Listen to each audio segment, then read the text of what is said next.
BetOnline is the world's most trusted betting platform and your number one source for online betting in 2025. Whether you're a seasoned fan or a first-time bettor, BetOnline is your ultimate game day companion. With the largest selection of odds on everything from NBA and college basketball to the NHL and all the way over to the UFC, BetOnline continues to be your number one sports betting source. From every three-pointer to every hat trick, BetOnline has you covered with odds, stats, and more for every game, every play, and every win. BetOnline, the game starts here. Welcome, everybody, to the Fly Guys podcast. Cameron Klein and Justin Good are back for the 200th episode of this fine podcast that debuted on December 11th, 2019. Crazy to think this show is over 5 years old, and we're still here, and we're still talking Flyers. Good or bad, we've been with you through the very, very, short and brief good of times, and we've been with you for the much longer lasting bad of times. Cameron, how are you doing today, buddy? I'm good. It's been a good week. Great to be back for round 200. Jesus. 200. We did it. Didn't really know. I mean, I don't know. I want to say, I didn't know we'd be here, but at the same time, I don't know what else we'd be doing. You know what I mean? So it's also yeah, that kind of makes sense. But no, this past week's been great, too, because the Flyers have been fantastic. It warmed up a little bit. Yep. Just in time for it to get cold as shit again today and tomorrow. But it seems like the spring weather is on its way, which is nice. And I've said it the second time, and I'm going to say it a third time. The Flyers have been playing extremely, extremely well. That Thursday night game, I'm going to try to forget.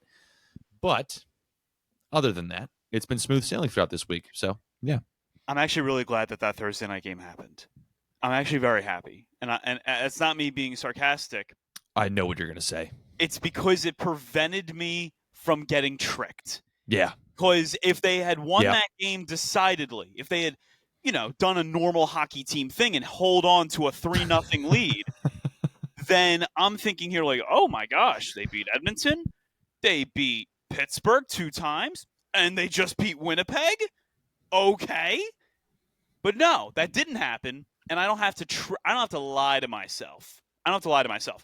The Flyers have played so much better coming out of the break.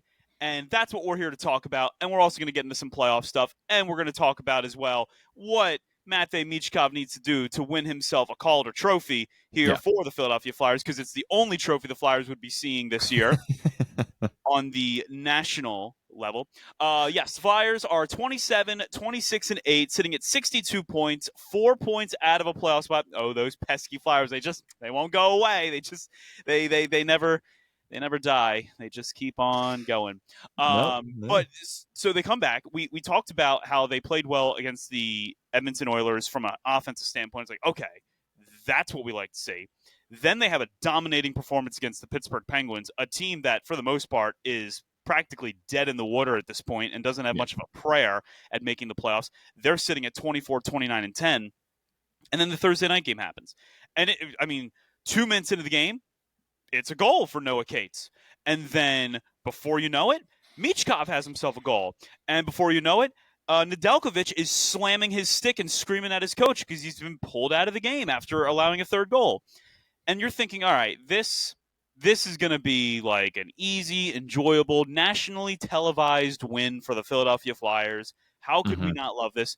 And then one stupid goal happens, and then an Erik Karlsson stupid goal happens, and then before you know it, it's 4-3 going into the third period, and then they blow the lead in the third period, because of course they do. Evgeny Malkin, the ugliest son of a bitch you'll ever did see. It had to be. The Flyers were so scared of how ugly he is, they were like, stay away from him. Let him do whatever he wants. I don't want to be within 10 feet of him. And so then, in overtime, the Flyers were reminded of how ugly Evgeny Malkin is. And they were like, you know what, slide past him. Just dive and slide past him, and maybe he'll just forget that, he even has the puck. Shoots it, beats Ursan, who, honestly, that was a really rough second and third period for Ursan especially. Yeah. Flyers lose that game. and then it's like, all right, now we got to go play Winnipeg. And we had been very complimentary of how Winnipeg has not seemingly uh, faded away the way they did last year. But Mm-hmm. for whatever reason, Cameron, they just don't play the Flyers all that well. They have a tough time with them. You got goalied by Ivan Fedotov. Your offensive problems have not clearly gone away, Winnipeg. That became very obvious to me.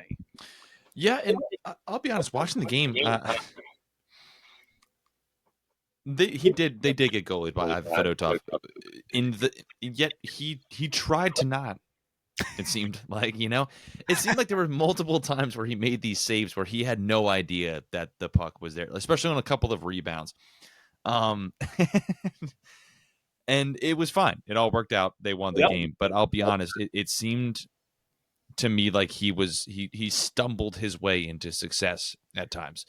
But again, a win's a win. Matvei Michkov gets the OT winner. It gets the shootout winner in ridiculous fashion, nasty backhand, which is what you love to see. But to Saturday, does that make me feel better about Thursday? Not a whole lot. I mean, it's great. It's cool for, again, the Michkov thing. But other than that, it's just sort of like, again, I didn't feel great throughout the game. I didn't feel like they dominated in any way, shape, or form. The puck went their way, and that's good. That's great. They didn't find a way to lose it, which is awesome. But yeah, I'm not shaking my pom poms either. I was trying, as before we sat down here, before we hopped on, I was thinking about, like, what have been the main takeaways that you could point to since the break has resumed. And Matvei Michkov's play elevating to what he's been doing over the last few games is definitely one of those things. The other thing that you can make mention of is that Brink, Forrester, Cates line really looking strong again. It's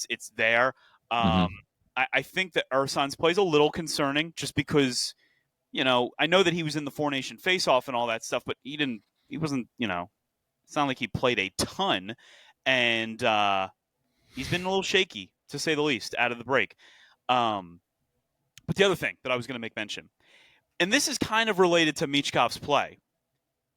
Sean Couturier doesn't get a whole ton of flowers anymore because he's older. He's not the playmaker he once was. Yeah. But there's something to be said about Michkov's play elevating with Couturier on the line with him. Yeah. And we don't talk at all anymore, especially on this show. We haven't talked about it in a long time, about Sean Couturier's ability to be such an impactful forward. And he broke into this league as such an impactful defending forward and what he was known for in that Pittsburgh series. But when he won the Selke Award, it was, obviously, there's Patrice Bergeron, of course, but there was an argument to be made that Sean Couturier was step for step with him before all the back injuries started. And what I've personally seen out of Coots since break ended and they've resumed play, is this guy that is so good at placing himself on the ice in certain spots and helping guys get involved in big-time plays. And Michkov has really benefited from being on the line with him. And I was just going to say exactly what you led it into, which was he doesn't have the same offensive prowess that he had recently because of the back injuries, because of the surgeries, yada yada yada, because of his age. But he still has that fundamental form of hockey, which is so ingrained in the Flyers, right? That's what they are. That's what John Tortorella is here to do. It's all about positioning, all about setting those things up so that way the play can open up for you automatically, right? You don't have to work as hard to create an offensive opportunity if one just presents itself to you because you are already locked down where you are positionally. And Sean Couturier, to me, is the perfect player that embodies that.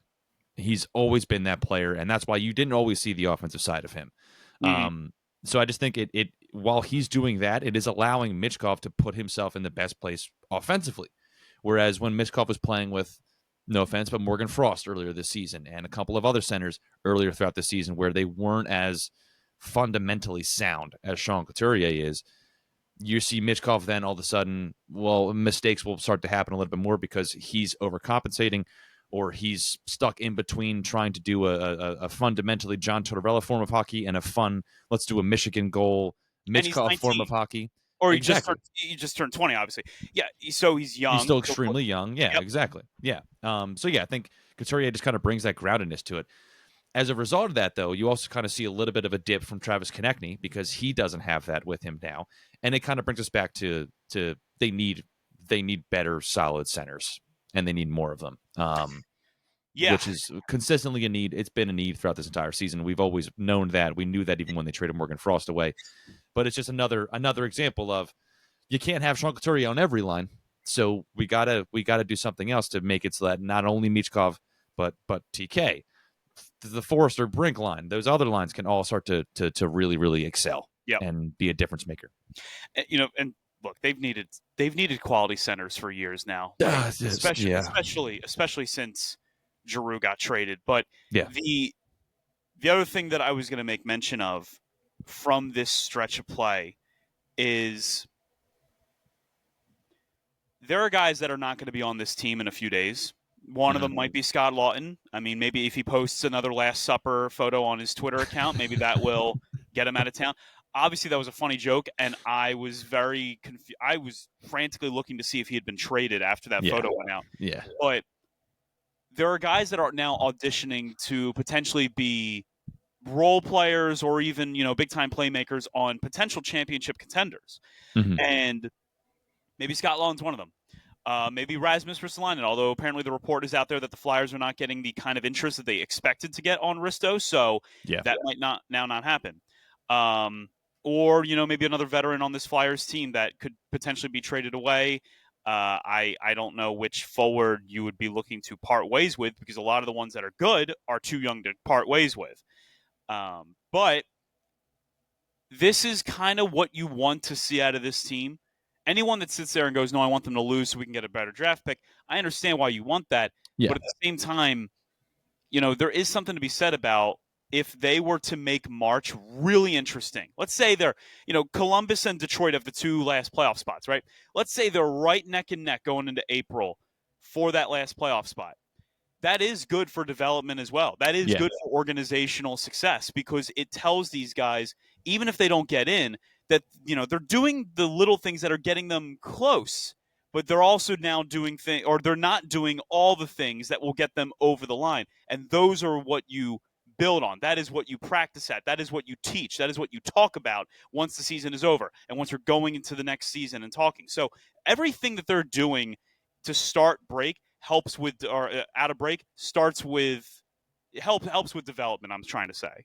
Yeah, no, it does. And I think it also makes it a more enticing place for other free agents to want to be. We talked a couple weeks ago about the draft, and the Flyers struggle drafting. And sure, it's a new regime, right? So that might change. But from what I understand, I guess, unless I'm not a very well read man, from what I understand, it's the Flyers still have a lot of the same scouts, still the same scouting teams. So I don't think the draft strategy is going to change too dramatically. It's still pretty conservative. I think we could argue that Jet Lachenko was a little bit of a conservative pick, a safer pick than maybe some of the other higher offensive players out there at the time. Yep. I agree. In terms of a Flyers way, right? Like they got the center, they got the defensively minded center, yada yada yada. But we need more defensive minded people on this team. You can't get enough. You can't get enough. Can't get enough, man. You just can't. Never have enough. But by doing that, by winning these games, all of a sudden, instead of having to draft those types of players, you can look at free agency, and all of a sudden, the Flyers seem to be a place where even these guys have not had a great team on paper, and yet they still put up a fight. They still have guys that are buying into the regime. That's an enticing thing for free agents. That's something that they're going to want to try to jump onto, and it's a double-edged sword. You win the games, you lose the draft capital, but you also are at least getting the culture, and you're getting looks from outside players, and you're becoming a more enticing place to play. It's again this Flyers limbo dance that we're in as they're in the middle of this rebuild. You just kind of have to let it be what it is. But I'm for one not going to root for them to lose, because I think it's dumb. Because how often did the draft picks even work out? And again, you want to get guys that are going to want to play with a guy like Matvei Michkov, a solid. I don't want a project to throw in with him and let's see what we can do. I want a solid, bona fide 26-year-old center who knows what he's doing. It's funny. Like, you say that, and that actually makes me think for a moment. If I was a free agent, and I'm not talking like a star free agent center, right? Let's just say a moderately good NHL center, and I'm looking at potential teams that are throwing out money at me, and I'm worth a 4-year, $25 million contract. Mm-hmm. And I look at the Flyers, and I take a look at what they have from a youth standpoint. Michkov, would love to play with him, obviously. Tippett's pretty exciting, and he's still relatively young, and Yeah. he could be a really good playmaker. And man, they have those three guys. They have Brink, Forrester, and Cates, which, I mean, it works for the three of them. They seem to be doing pretty well. So the Flyers have younger guys that are interesting pieces that I don't think people or free agents specifically would want to shy away from. And then they have established vets, like you get to play with Claude Giroux. There is obviously the goaltending question, but on the defensive side, you still have interesting pieces. I think you mean Sean Couturier, probably. You said Claude Giroux. Oh, did I say Claude Giroux? Oh, can you guys tell? I wish. It'd be a lot easier to get guys here. Yeah. The free agent this summer. What's his contract situation like? But no. So Sean Couturier, and then obviously the goaltending situation still a bit of a, but you have interesting pieces on defense. You have this Emil Andre person who I think will be a mainstay in next year's team. Jamie Drysdale, man, if he can figure it out, he's an interesting younger piece. Cam York's been a pretty steady body back there. So the Flyers have these young, exciting guys. And I'm not saying they're the most exciting, but they're exciting enough that I think could draw the interest of a free agent. This team's been on the cusp of making the playoffs. They do have one of the more legendary coaches in the game coaching them. Well, yeah, maybe I should. Yeah, maybe I wouldn't mind playing for that team. So that's just, and that's a very random tangent thought, but it matters. This stuff matters. Right. We hear about it all the time in baseball and football. Why did Trey Turner go to the Phillies? Well, he saw what the atmosphere looked like in Philadelphia during Red October, and he's like, man, I would love to be a part of that. Why did Alshon Jeffrey sign with the Eagles? He signed here because he wanted to play with Carson Wentz. That was legitimately what he said. Right. And so this stuff of having guys that are interesting pieces and guys that and a team that's not just winning only 22 games a season, that stuff is so important for building up a new culture in Philadelphia, a new era of orange, and they're on a 5-game point streak. They'll have a chance to extend that. They have their longest homestand of the season, I believe, with the next, or starting on Tuesday, 7 straight home games. Calgary, Winnipeg again, Seattle, New Jersey, Ottawa, Tampa, Carolina. Those are, I'm going to say 5 of the 7 teams there I just mentioned are pretty darn good. Yeah. So after that stretch, and after the road stretch of Tampa, Washington, Dallas, Chicago, Toronto, we'll know if this team is worth thinking about for a Stanley Cup playoff spot. Spoiler alert, I don't think they will be. But if they're competitive in these games, and they're looking more like last year's Flyers mid-season where they were making it very hard to beat, these are all things that help. And that's just the mindset that you got to have going forward. One thing I want to mention, though, from this recent stretch, the game against Pittsburgh. Garnet Hathaway takes that was a tough hit that he takes. And I don't understand at this point what a major penalty is and is not. You see so many times they call a major, they review it, and then they reduce it to 2. It's like, well, what's the criteria that was used to reduce it to 2? That's a major penalty. The puck isn't even close to him. The Penguin is hitting him with the intent to injure because Garnet Hathaway had just laid a hit of his own. That is intent to injure. That's a BS move. But I'm not as mad at the player for delivering the hit as I am with the inconsistency of this league to never legislate their rules correctly. They never, ever get this right. And I don't care about Department of Player Safety in this case because that was never going to be up for a suspension. True. But the referees on the ice, and I really believe this about NHL referees, I believe NHL referees are the most rogue group of officials in all of sports. All of sports. And I say that knowing that there was a gambling issue in the NBA. They determine what the penalties actually are, not the rule book, not the thing that was legislated by the board of governors of the NHL, by the owners union, by the players union, not that stuff. The rules and the penalties from the rule book need not apply. It is about what the refs feel in that moment should or should not be a penalty. Yeah. They give him 2 minutes. Michkov scores in the power play. It should have been more than a 2-minute power play. The power play should not have ended at Michkov's goal. And Cameron, I don't get it. I don't understand how these refs legislate the game anymore. I know, dude, and it's frustrating because it's like, and it has nothing to do with the Department of Player Safety, like you said, because this happened on the ice, right? It didn't even get to them. Didn't even get to the point where it was reviewed by them. No.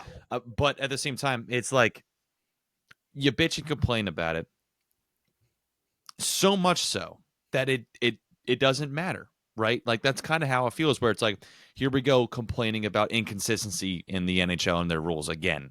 And it's just like every fan base has this conversation with themselves multiple times throughout every single season, no matter what. Mm-hmm. And it was just another one. And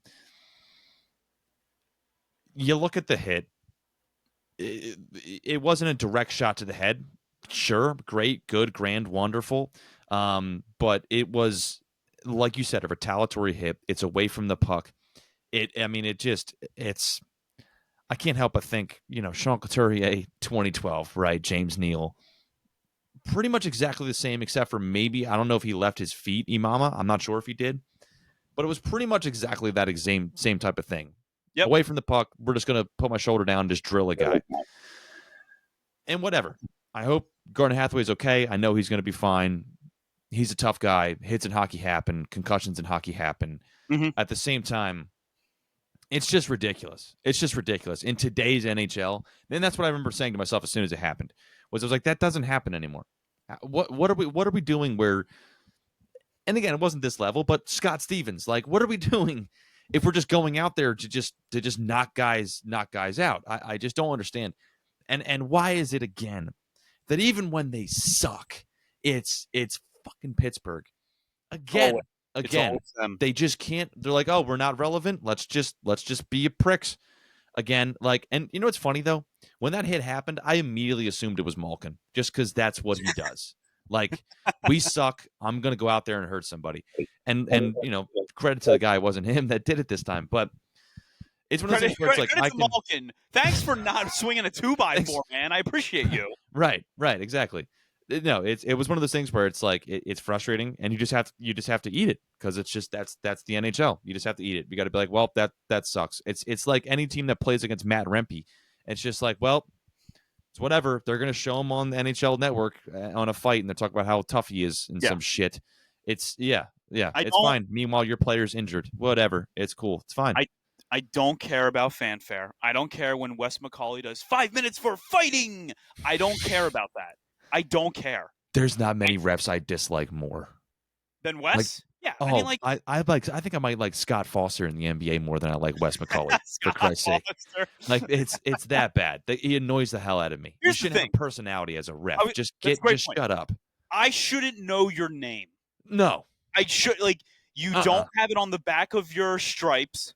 I should never learn what your name is. The only time I should ever hear your name is if I'm at a game and they do the beginning on the Jumbotron, they announce who all the referees are before the game starts. And why do we know who Angel Hernandez is? Why did we know who oh my gosh, that fat umpire that it's going to drive me insane. He was so disgustingly fat and horrible and stupid and dumb. I'm going to say the only one I know was Angel Hernandez, for obvious reasons. Hold on. I have to now find this guy's name because he also had his own radio show. That was the worst thing. Oh, ever. That's always good. That always works out. Yeah. Let's see. Who was it? Oh gosh. Is it Joe West? Was that his name? I think it was Joe West. That sounds familiar. Yeah, Joe West. Okay. There you go. So I know his name. And then in football, it feels like there was, who Ed Hockley was, right? Because he had the massive muscles. Yes. And he was a lawyer, and he was, fully yoked. Yeah, he was fully yoked. He was. Yeah.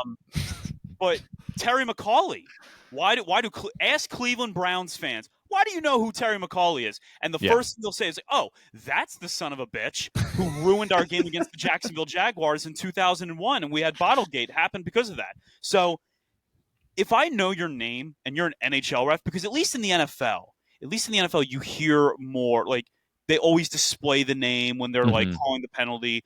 And in they the have the same crews for the big time games, the NFC champion, AFC champion, Super Bowl game. Yeah, exactly. Yeah. In MLB, Angel Hernandez makes such cartoonishly bad calls, but it's like, he's also, umpires in MLB are just a little bit more noticeable than referees in the NHL, probably because they're stationary. They're always right there. Also directly affecting every single play, every time. Absolutely, yeah. And then in basketball, for the most part, you don't know many of them. Scott Foster's definitely one of them, and Tim Donaghy, who had the huge scandal about gambling on games. Right.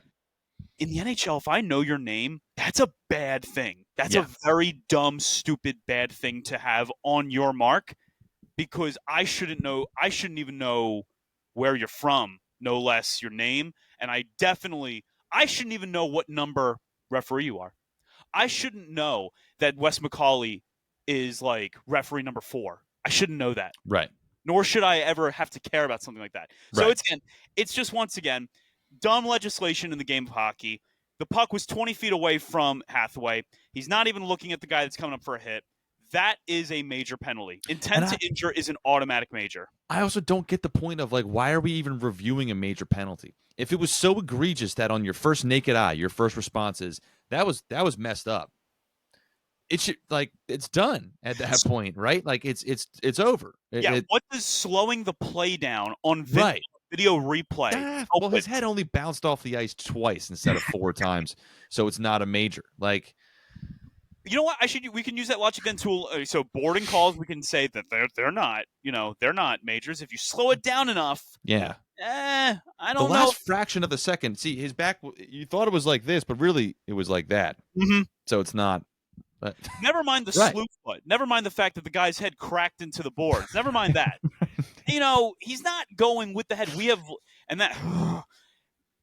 The spirit of the game in terms of replay, whether you're reviewing to see if that puck was by millimeters offsides or you're reviewing for a major penalty, that is not the spirit of replay. That is not what it's supposed to be. The referees make the call on the ice. Let them make the damn call. Yeah. Call it a major, keep it a major. Or better yet, how about this? It's either a major or it's not a penalty. Do not reduce it to 2 minutes. Do not do this. Well, I thought he shot him with a Tomahawk missile. It turns out he just shanked him a little bit. So I'm going to go ahead and give him 2 instead of 5. Either say that's a major and you're gone, or never mind, no penalty. What's the point? Like, it's like, well, it wasn't that bad, and it's like, well, his head bounced off the ice 4 times instead of, or 2 times instead of 4. So I guess it wasn't that bad, right? Like, I guess it's fine. No, you're right. You're right. It's either a major penalty or it isn't. I don't get the point of us going back nitpicking. It's the same thing with, like, goaltender interference, where it's like, well, we're going to go back and look, and it's like, well, his, the lace on his skate did move a little bit with the wind, so it seems like maybe he did touch him. Like, it's millimeters we're talking about. And baseball is falling into the same trap with the challenge system for balls and strikes. It destroys the spirit of the game. So that's my little rant on the Garnet Hathaway hit. It was ridiculous in the moment. It's still ridiculous and annoys me now. I want to get into talking about standings, though, because it is pretty notable now that the Flyers are seemingly right back in the thick of things for some reason.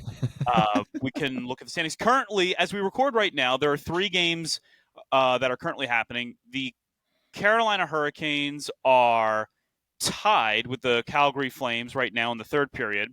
Dallas Stars and St. Louis Blues, we don't care about that one. And then the Rangers and the Predators are just underway out at Madison Square Garden. Earlier today, the Toronto Maple Leafs defeated the Pittsburgh Penguins in overtime. And the Boston Bruins, another loss for them. They lose 1-0 to the Minnesota Wild.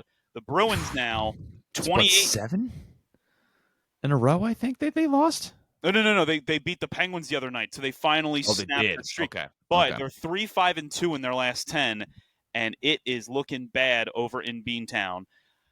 So, from a standing standpoint, here's how it lays out in the Eastern Conference. Right in the Atlantic Division, we talked about it last time. It's really tight, and the Tampa Bay Lightning being 9-0-1 in their last 10 and having won 8 in a row is pretty notable if you're a Florida Panthers or Toronto Maple Leafs fan, because that team just doesn't go away. We're a few years removed from the dynasty, but they're still hanging around. Toronto has won 5 in a row. They're 38-20-2, 78 points, trying to get that one spot so they could avoid having to play another team in the Atlantic Division for the playoffs because they, Right. God knows they can't beat any of those teams. Right. They would currently, if the season ended today, they would currently square up with the Columbus Blue Jackets. We'll talk about the wild card in just a bit. Florida would play Tampa. I don't know who you like in that series. I probably prefer Florida because I think they're still, they're the defending champions. And I would put my money there as well because they're the new dogs. They're the new dogs. Yeah. Washington suddenly has lost 3 in a row, so it's all now falling apart over there. It's over. It's done. I guess. Done. Right. Don't even no need to keep it going. They've lost 3 regulation games in a row. They're 38-14-8 at 84 points. By the way, if I joke, but there is such a thing as peaking too early. And if you don't believe me, the 2011 Philadelphia Flyers are a great example of peaking too early. They were 30-11-5 at one point in that season. But true. Carolina Hurricanes. I don't know how real this is, but at any point when we were watching the Flyers Penguins game the other night, did you happen to notice that ESPN was talking about the possibility of Carolina trading Mikko Rantanen? Yes. I had the TV muted, and I saw that, and I was like, there is no human way possible they would trade Mikko Rantanen, right? Was there like an actual thing about that? Apparently, it's a rumor. It has been a rumor that I've seen circulating for the past couple of days. I don't know. I don't. There's no way you go out and you go and get Mikko Rantanen with the idea of flipping him for something better.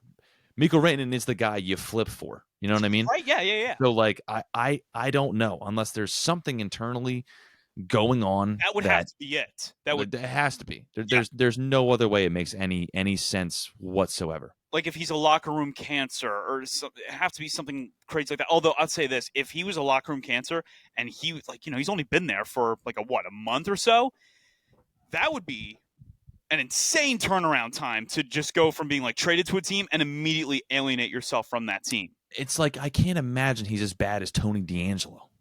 You know what I mean? Like, and that's the only guy who I can imagine. I mean, Tony D's on his own. He's on his own corporeal existence, man. He's a man of one.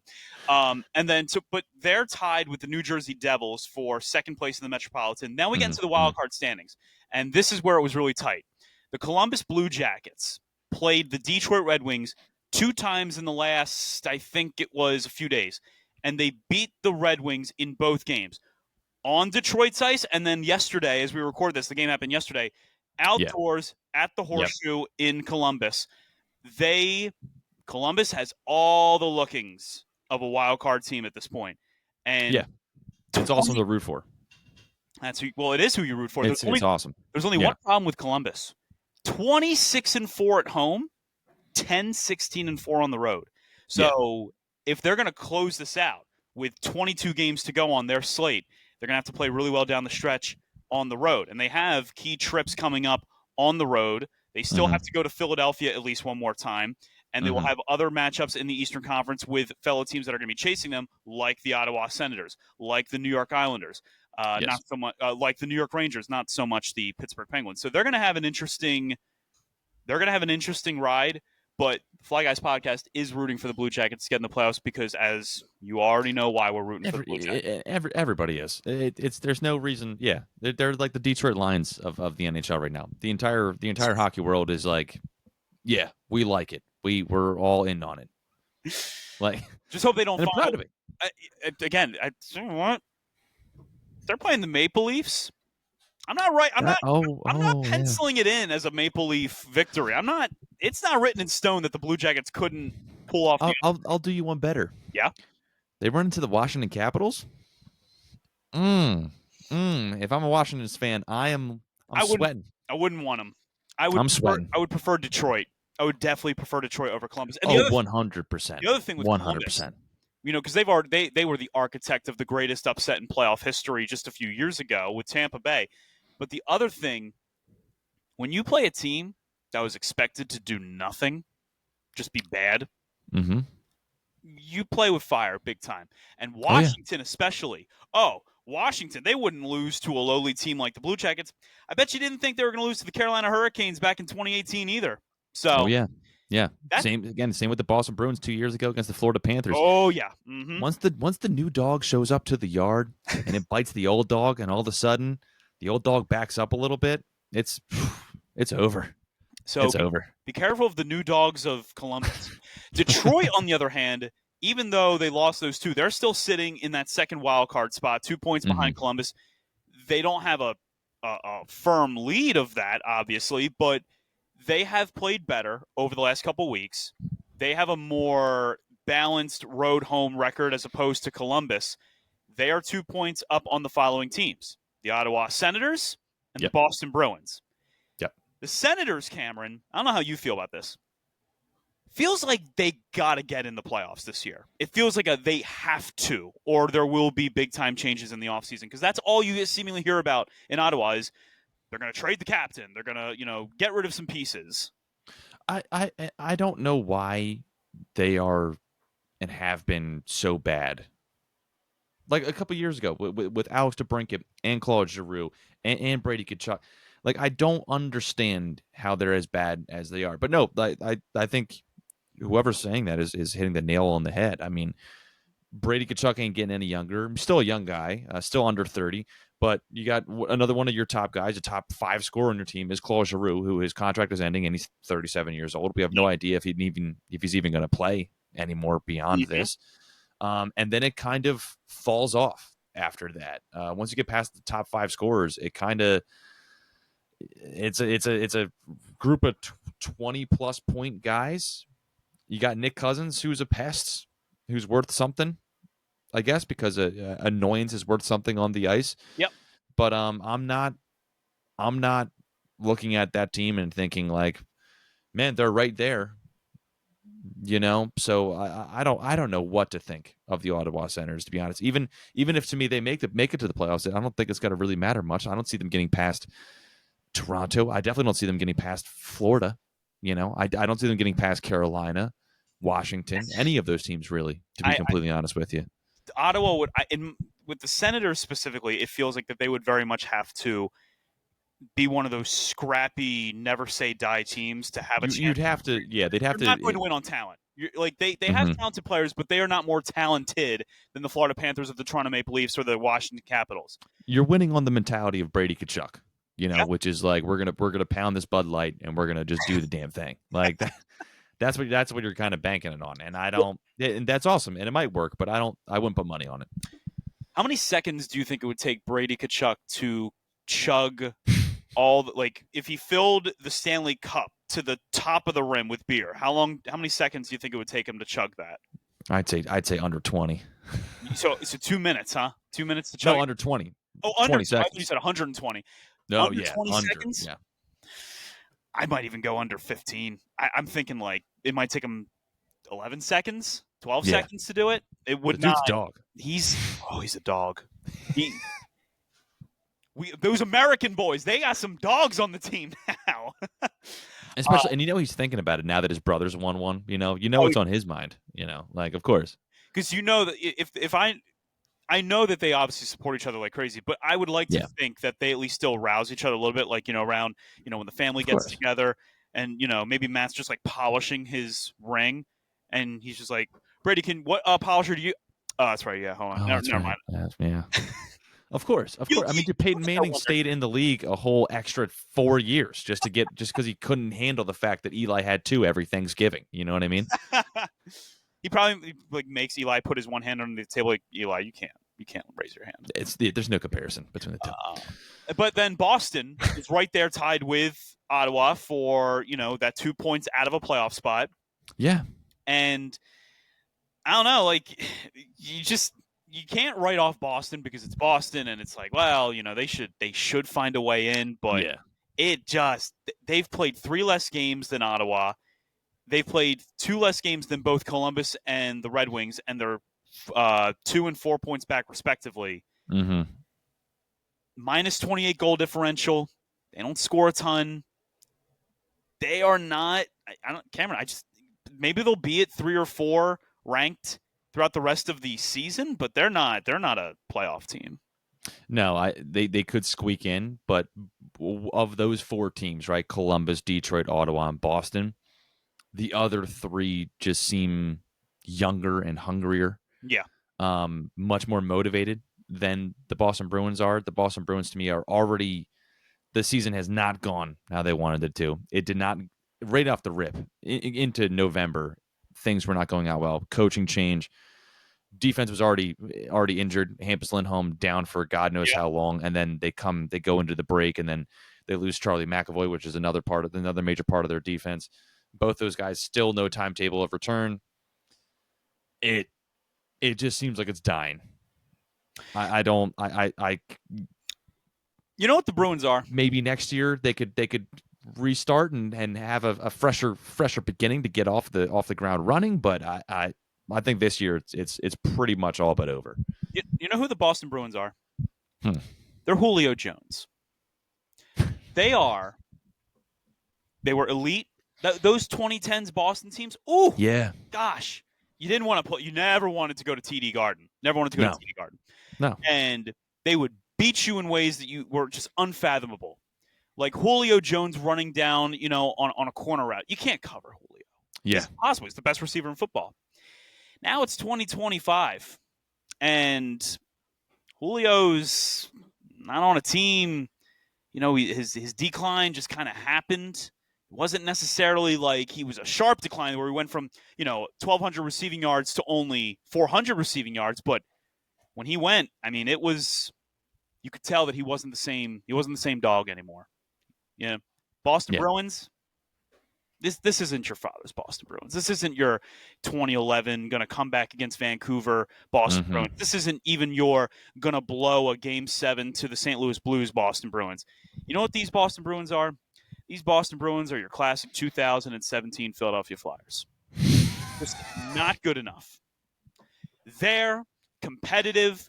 They have cool players, and you feel like, if they just catch the flame at the right time. No. Sit down, Boston. It's time. Just keep staring at the flowers. Just keep staring at them. I think you nailed that. Because when I can't help but feel the exact same way. The 2017 Flyers, you nailed it. It's like, yep, they still have Claude Giroux. Yeah. They got Sean Couturier. They got, Shane Gostisbehere. That's exciting. Mm-hmm. But am I intimidated? Am I scared? No. And you shouldn't be. No. If you are, you're scared about the wrong things in life. Then you got Montreal, who is like the opposite of Boston, right? They're young, they're cool. Yeah. Cole Caulfield has 28 goals, but I'm not going to talk about it. And they're just they have Lane Hudson, who, we'll talk about the Calder race in a little bit. But man, if they're going to do it, I feel like now they got to make their push because they've won 4 in a row. And they're playing some of their better hockey of the season, and they're right stinking behind Detroit and Columbus. But they got to start winning these games in the conference because, being a minus 21 goal differential, not able to put up a ton of points, that'll hurt. That'll hurt when you got to go up against a Columbus and a Detroit who have great playmakers. When you got to play Detroit and it's Dylan Larkin on the other side of the ice, who is your equalizer for that? And don't tell me Lane Hudson because he's a rookie, and that's Bush League. Rely on a rookie. Yeah, it is. It's going to fall apart same way it did with the Washington Commanders. But again, you have hope. You have hope. They got Tebow Samuel now, dude. They're fine. They traded for Tebow. Yeah, right. That's going to fix the problem. Everything's solved. Classic Washington move. But no. When I look at the Montreal Canadiens, I feel the same. I do feel that way as the Washington Commanders, where it's just like it's awesome for you, but this season, am I worried about them? No. And maybe next year, 2 years, 3 years, yes, I could be. But as of right now, not at the moment. Not for a deep run. Not scared. New York Rangers and Philadelphia Flyers, you can kind of group them together. They both have 62 points. The Rangers have played 2 less games than the Flyers. Who would have thought? Right. Would never have guessed that the Rangers are sitting here at 29, 26, and 4. Wouldn't have never guessed it. It's beautiful. It really is. It can bring a tear to your eye in a great way. The Rangers, at this point, it feels like they just are what they are. And, they might start playing a little better, but to overcome everything that's happened to them, this does not feel like a team that's going to suddenly, like, after everything, after what Chris Drury's saying, to the media, and it's open season, come trade for whoever you want. And, Yeah. the infighting, the drama that comes with being a New York team, it doesn't feel like that this story ends with, and then they turned it around and they made the Right. playoffs and everyone's job was saved. Nah. I wonder how much. I wonder if Peter Laviolette, if they miss the playoffs, I do wonder if he would get the axe. It would hurt me as a Flyers fan because I love Peter, but it would not surprise. I can imagine the Rangers ownership would be pretty angry about that. I would think so too. He's more the coach you also have, not for a rebuild, more for, again, the guy to get it done, hopefully. Yeah. And you're not trading away a guy like Jonathan Quick, who the only reason why you have him is for that deep playoff run. So you can have a veteran guy who can throw in there in case Shesterkin goes down or is tired or whatever, and he can flash the glove, live out the glory days every once in a while. You don't shop that guy if you're not going for the Stanley Cup. And yeah, I would imagine Laviolette. He's not in their future plans, because I don't think the Stanley Cup is in their future plans at this point. I don't think it can be. I don't see how they could see it in their future plans. Listen, Within maybe the next couple years. Maybe it's like a New Jersey Devils thing. Like last year, 2022, the Devils had a really great season. Then last year it was like, whoa, what happened? Like they're not good anymore. And then now they're back to being like a contender in the Eastern Conference. We talked about Philadelphia so much. I don't need to go in further about them. Islanders, Penguins, Sabres, thank you so much for participating this season. Participation trophies are off to the left. Get the fuck out of here. You do not need to apply into the playoff discussions. I'm not going to touch on the Western. I mean, we talked about the West a little bit last episode. Nothing's really changed. And also, and I'll be free to admit this, I don't watch a ton of Western Conference hockey. So it's hard for me to comment more on the Calgary Flames, St. Louis Blues, Utah Hockey Club. The only thing I can say about the hockey club is it looks like they're going to become the Mammoths, which had a conversation last night. The name says Mammoth on the vote. Shouldn't it be Mammoths? Like, shouldn't it be? It should be plural, should it not? Yeah, because I would imagine like the the Hurricanes are still called the Hurricanes. I mean, the Kraken. There's only one Kraken. Here's what it said. There's more than one Mammoth. Yeah. So Utah Outlaws, with an S. Utah Hockey Club, which sucks as a name, but then Utah Mammoth. I don't like that at all. I don't like it either. Imagine if instead of the Flyers, we were the Philadelphia Flyer. That would I don't like that. No end. No, I don't like that either. Now, to be fair, the person who I was talking to was like, I'm pretty sure they're probably going to add an S. I would like to think that that's the case, but you never know. You never know. It would be really stupid if they don't. I mean, it's the Kraken, the Avalanche, and the Lightning. I think are the only ones that don't have S there, and because it makes sense. Lightning. Yeah, Lightning. The Kraken, there was only one of them. It makes sense. The Avalanche, it's an avalanche. It's not like multiple avalanches are teaming up together. It's just there's just one avalanche. There's multiple Kings in Los Angeles. It's not just one King. It's multiple. It's the Kings. Yeah. Right. Yeah. Exactly. No, you got to have an S there. You got to have an S. I like Mammoth, though. I like the name. I do like that. It's actually a fun game. I would love for someone listening to tell us how many teams there are in professional sports where it's not plural at the end, where it's a singular. Because I was trying to think about, is there one in the NFL? I just without going through every single name in the NFL, I can't think of one. I can't think of one in baseball, and I can't think of one in basketball. So Avalanche, though, makes sense because Avalanche is not. It's an avalanche. It's not. That's what I'm saying. Yeah. It's one thing happening to you. So that'll be interesting to see what Utah does. But we're going to take a quick break. I want to talk about the Calder race, Cameron, and what our boy, Mr. 39. I don't think he'll be 39 for his whole career, but what Mr. 39 needs to do for this year to get the Flyers the most important trophy in all of hockey, which is the Rookie of the Year award. We'll be right back. Welcome back to the Fly Guys podcast, episode number 200. Thank you, of course, for joining the ride if you've been with us for all 200, or maybe this is your first time, in which case you have 199 episodes to peruse from and just binge out on. Yeah. What else are you doing on a Monday morning or Sunday night at the time whenever you're listening to this? Yeah. I mean, if you want to go back to 2020 when it was fun for a week, to be a Flyers fan. Listen to the episode where Cameron and I cover the Flyers after they won Game 6 in the first round against the Canadiens. That was a fun one. Yeah, live reaction to Jake Voracek shit talking reporters. It's great. Oh gosh, Great. So many fun moments here at the Fly Guys podcast. Whether it's Jake Voracek calling Mike Sielski a fucking weasel, whether we're talking about Carter Hart patting the head of Nick Suzuki, or when I was losing my mind about Howie Roseman and the Philadelphia Eagles during the 2020 season. So many great moments. My favorite moment of yours, Cameron, just for what it's worth, is when the Flyers played the Columbus Blue Jackets in 2019. They beat them. It was, I think that was the game that Kevin Hayes scores the overtime goal and does the belt thing.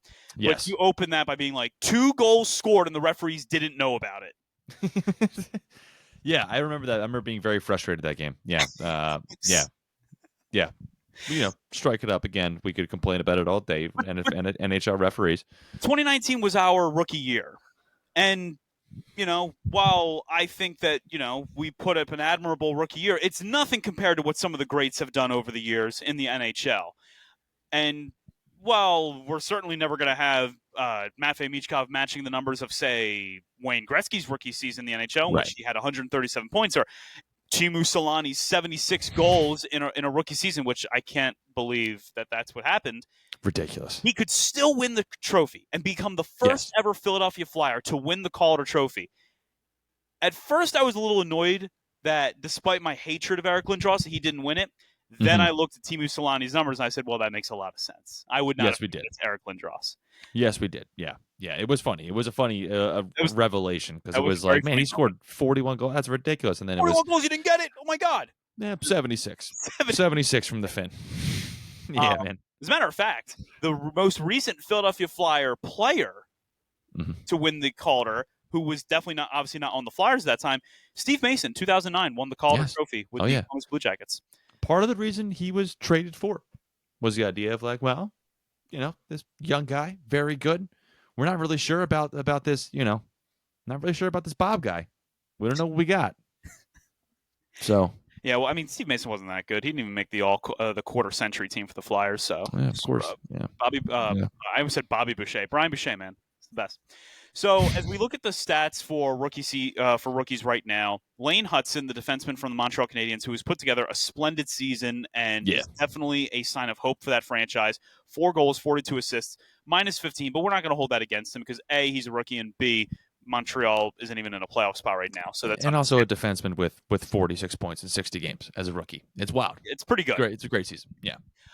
Macklin Celebrini, who was the number 1 overall pick, has not had a bad rookie season by any stretch. He has played in 49 games. He has 44 points, which is pretty good. 18 goals, 26 assists. He's a minus 24. But again, the San Jose Sharks are in the toilet at this point, so we don't hold plus minus against.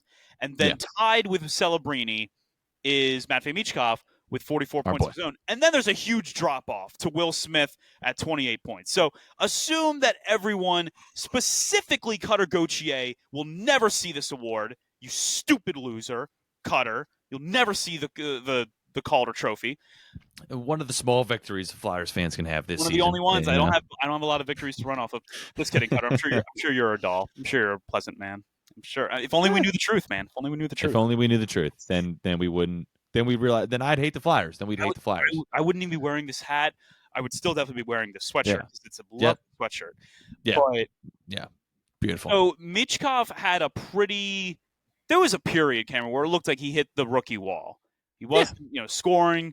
He was getting yelled at by Tortorella and getting benched, which every podcaster and writer for the Flyers that just tickles their fancy, doesn't it? They love seeing that. You knew it was coming at some point. You knew it was coming. You knew the wall was coming. You knew the Tortorella benching was coming. We talked about it all season. We knew, and it happened. And it happened. And since we come back, he's just casually at 8 points in his last 4 games, which is pretty good. He didn't register a point, but he undressed the best goalie in the world in a shootout. So that was pretty cool. That was like a consolation for not having a point in that Winnipeg game. I don't know. I guess it's more of a question than what does he have to do? What does he have to do to win? He has to keep getting points. You think he's going to win it, Cameron? Yeah. I think so too. Will I say will? I don't know, but I think he can. I think he will. He's still believe he playing will. pretty pissed off. And like we said earlier, as long as he's playing with continues to play with Sean Couturier and there's some stability on that line for him, I think you're going to continue to see this level of success. Now, I don't know if I'm going to say you're going to see 8 points in 3 games. I don't know about that, but you're going to see points from him no matter what. He's looked great. That last Pittsburgh game, did he get 3 points in 13 minutes? 14 minutes of play time, something like that. Yeah. Just crushing him. Just ridiculous. And that one goal was all him. It was right by the net. It was I'm picking it up, quick hands, swiftness, decisive. It's those things you see out of it. We've talked about it coming out of the break and how there was this kind of boot in the butt for the entire team. It kind of seems like maybe with them watching the Four Nations, maybe Travis Sanheim and Travis Connect again came back and they were like, guys, we could play like this at this level. But he, to me, has been the player you've seen it from the most. Again, 8 points in 3 games. Ridiculous. Let's be honest, 9 points if we're going to count that Winnipeg one, because I don't know why we don't. It's what won them the game. So I don't understand why they wouldn't register as a goal in the stat sheet, but whatever. Doesn't matter. The guy's got basically 20 goals this season. So he leads all rookies in goals with 19. He leads all rookies in power play goals with 7. And he is third in power play points behind the aforementioned Hudson and Celebrini. He is 6th in game-winning goals.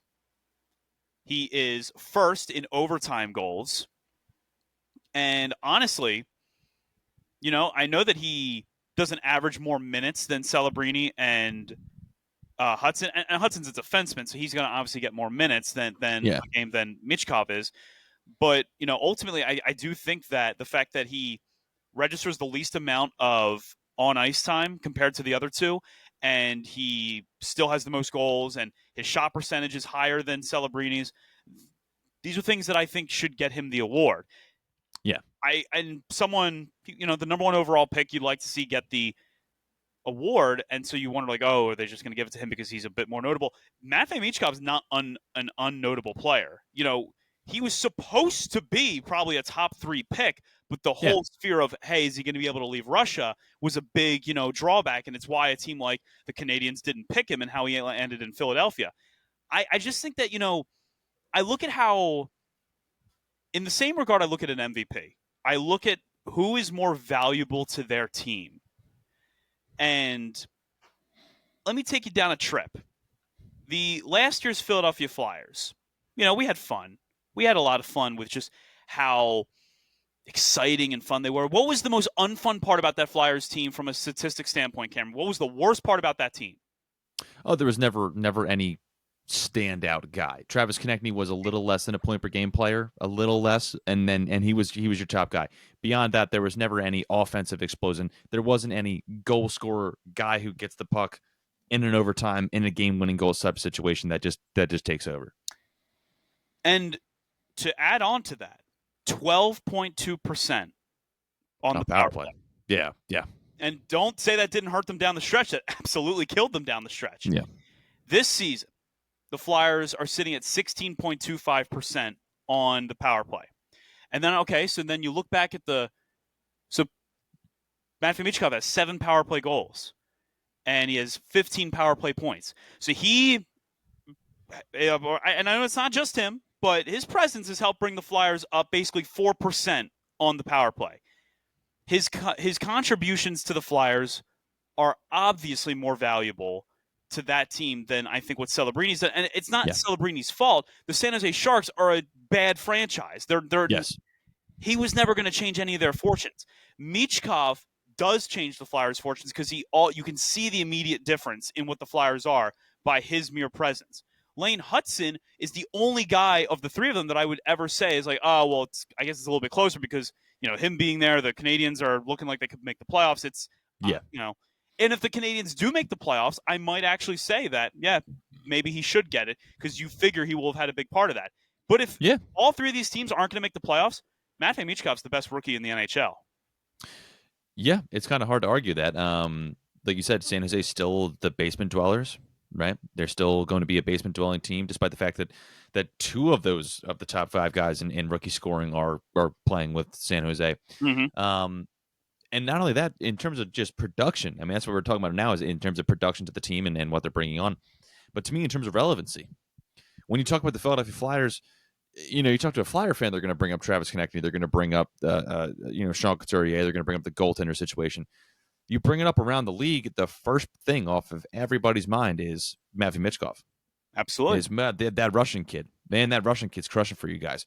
So to me, not only is it bringing back in terms of production, but in terms of relevancy, when you talk about the Philadelphia Flyers right now, as good as Travis Konechny is doing, as consistently good as Travis Sanheim has been to be able to the point where he's on the Four Nations and deserves to be there, as good as Noah Cates has been, where he's brought that line to life, has been the most consistent throughout this season. The number one person you're talking about is the 20-year-old. He's second on his team in scoring, behind a really, really good Travis Konechny, who's been a point-per-game player this season. Yep. He has had to play with a bunch of different line mates, one of which isn't even on the team anymore, in Morgan Frost. Mm-hmm. Oh, he's had to learn English, by the way. That's the other thing. He doesn't know English. And that's such an underrated thing to mention. That is so hard. You're coming to a new country. You don't know the language. Mm-hmm. Everyone on your team already pretty much speaks it fluently outside of, I guess, Yegor Zamula and Ivan Fedotov. So at least you have those guys there to help you along the way. But language barrier, you're away from home, it's your first year in the NHL, and you're killing it.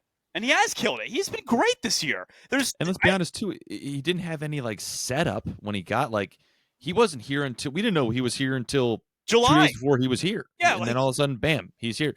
It wasn't like he was here for a couple months meeting with the teams and going over different things of what direction they want to go. And he just kind of popped out and just said, okay, hit the ice, kid. And he's right up there with them. It's been insane just how much he's had to go through to get to this point. Mm-hmm. And I really do think that when this season ends, and I think he'll end up with, I could see him between 55 and 60 points finishing it out.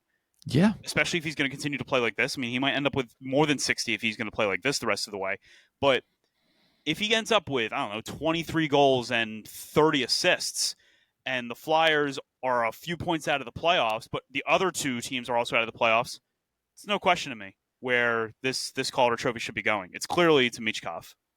Yeah, I would agree. I would agree. No disrespect to the other, but those two are having really good rookie seasons, and their teams should be very excited. And Lane Hudson's going to be a really good defender, a very dangerous defender that you have to be on alert for. And when San Jose turns it around, if they turn it around, Celebrini is going to be a huge part of that. In the same way, he's played 10 less games than Michkov, which he has that going for him as well. So that is no disrespect or anything like that. You're not saying that. No, I completely understand what you're saying. It's just, looking at the overall impact, I feel like on both the stat sheet and just in terms of relevancy and marketing, to me, Michkov has made a major difference that I haven't seen from the other ones. So again, no Flyers ever won the Calder. This team's going to miss the playoffs probably for the fourth straight year. And just come on, guys. Do the right thing. Give it to the kid who's been killing it. It's not the right thing because, we deserve it. It's the kid has been killing it. And you have to think about, there are narratives that matter here. Look at his journey to getting here. Yeah. And now he's the second leading scorer on a team that employs Owen Tippett, Travis Konechny, Sean Couturier, and Tyson Forrester. If he had 30 points right now, I'd be like, oh, you know what? Hey, something to build off of. 44 points, I'm thinking, what will next year look like when this team has, a center or two and more playmakers? What will this kid be able to accomplish? You're right. But I will say, as much as we're looking at those things and saying, well, it should, the Hart Trophy should also go to the guy who is the most valuable to their team. And I'm going to bring it up again because I'm going to keep bringing it up to the day I die. 2018, Claude Giroux didn't get it. And he should have. Yeah, he should have. He was the most valuable to his team. The only reason the Philadelphia Flyers were in the playoffs that year was because of a young man named Claude Giroux, who had his first regular season hat trick, his first season going over 30 goals. And yet he didn't get it. So should Matvei Michkov possibly get it? Yeah. Not only Am I going to put money on it? If Celebrini has the same amount of points as him, if Celebrini has 3 less points than him, I still am not going to put money on Michkov getting it because he's wearing the orange and black, and they don't like that. They don't like it. 102 points. Yeah. 4 goals, 68 assists, and you gave it to Taylor Hall. How many points did he get again? 93. Right. He had 9 points less. Right. That's right. Also, he was a plus 14. Drew was a plus 28. Yeah. And you might be thinking, so Drew was second in voting? No. Fourth, behind Nathan McKinnon and Andrzej Kopitar. Both of which did not have 100 points in the season. Both of which were not single-handedly responsible for their teams reaching the playoffs. And Drew got 33% of the vote. Yeah. It was a gross injustice. Yeah. And I don't know if it's going to stop with Matvei Michkov, unfortunately. But if it doesn't, he seems like the kind of guy who's going to be like, okay, I won't get that trophy. Okay. There's another one. Another one. There's another one that's worth winning. 200 episodes, Cameron. I don't know I don't know how you recap 200 episodes in just a short few words, but you have anything you want to say to our lovely audience or to anyone watching or just about the show in general before we sign off for the 200th time? Other than thank you for those listening, I wanted to say we couldn't be here without you, but we probably would at least be recording something. Maybe not with the platform where we're at. But no, it's been nothing short of amazing. In those 5 years, when you look back, just the things we've tried, the things we've failed at, to me is my favorite part to look back at, because you just realize like the things that you thought were going to be great, and the mistakes that they made and how they ended up being mistakes. But the thing that's nice is that you realize all these things that you were worried about, you still come out on the other side of, no matter what. And yet, despite all those things, here we are 200 episodes in, doing very, very well.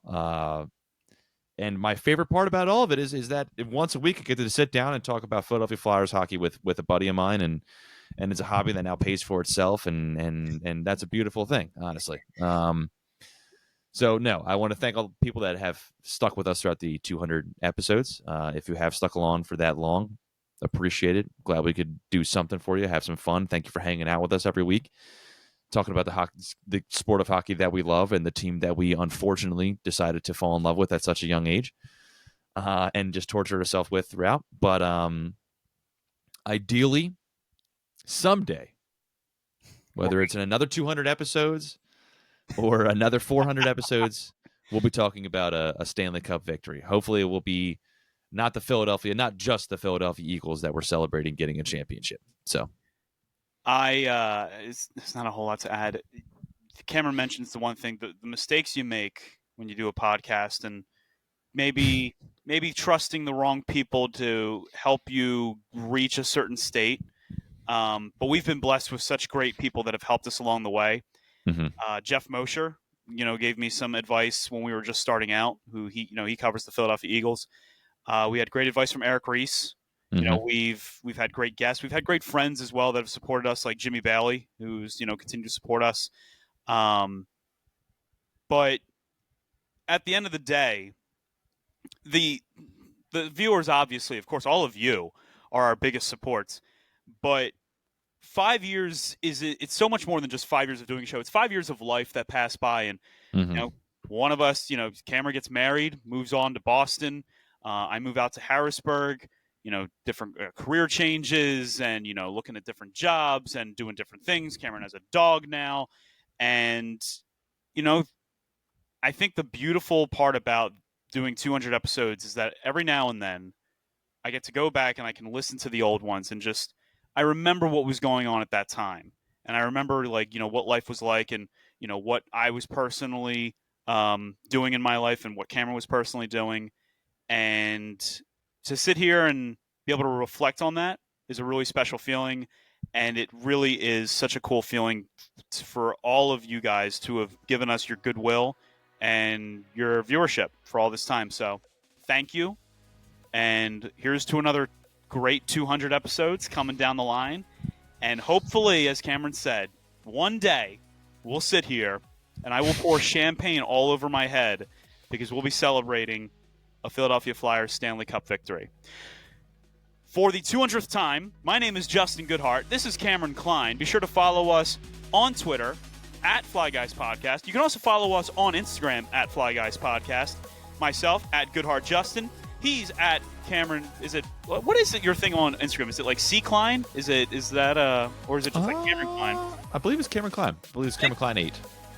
You know what? That is it. It's Cameron Klein 8. Yeah, so if you want to give him a follow, and he doesn't post a whole ton on Instagram, but you know what? He's a good person to follow because he's a good person. Be happy, be healthy, and as always, let's go Flyers.